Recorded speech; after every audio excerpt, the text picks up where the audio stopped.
മഹത്വമുണ്ടാകട്ടെ.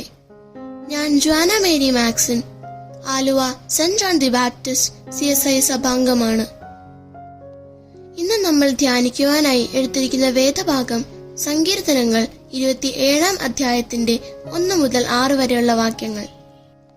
ഈ വാക്യങ്ങൾ ദൈവത്തിന്റെ സംരക്ഷണയിലും മാർഗനിർദ്ദേശത്തിലും സങ്കീർത്തനക്കാരന്റെ വിശ്വാസത്തെ പ്രകടമാക്കുന്ന ഭാഗമായിട്ടാണ് നാം കാണേണ്ടത്. കർത്താവ് എന്റെ വെളിച്ചവും എന്റെ രക്ഷയുമാകുന്നു. ഞാൻ ആരെ ഭയപ്പെടും? യഹോവ എന്റെ ജീവന്റെ ബലം.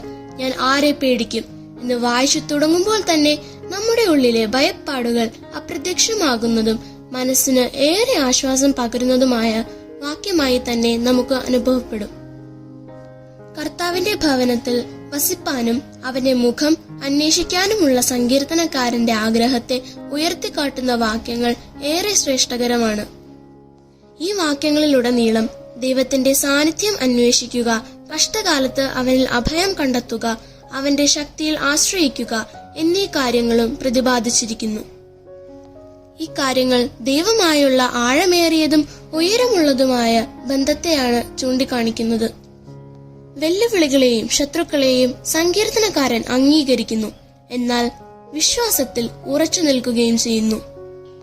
ദൈവത്തോടുള്ള ആത്മാർത്ഥ നിറഞ്ഞതും സത്യസന്ധവുമായ ഇടപെടലുകൾ നിമിത്തം എന്റെ ശത്രുക്കളുടെ മേൽ എന്റെ തല ഉയർന്നു തന്നെ നിൽക്കുമെന്ന് സങ്കീർത്തനക്കാരൻ ചൂണ്ടിക്കാണിക്കുന്നു. എത്രമാത്രം ആശ്വാസം ചൊരിയുന്ന വാക്യമാണിതെന്ന് നാം കാണേണ്ടിയിരിക്കുന്നു.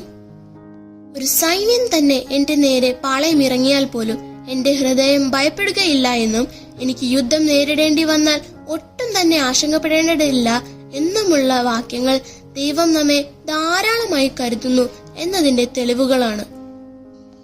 മാറ്റമില്ലാത്തതും ഉറപ്പുള്ളതുമായ വിശ്വാസം മൂലം ദൈവം നമ്മെ എന്നും കാത്തു പരിപാലിക്കട്ടെ എന്ന് പ്രാർത്ഥിച്ചുകൊണ്ട് ഞാൻ എന്റെ വാക്കുകൾ അവസാനിപ്പിക്കുന്നു. നന്ദി.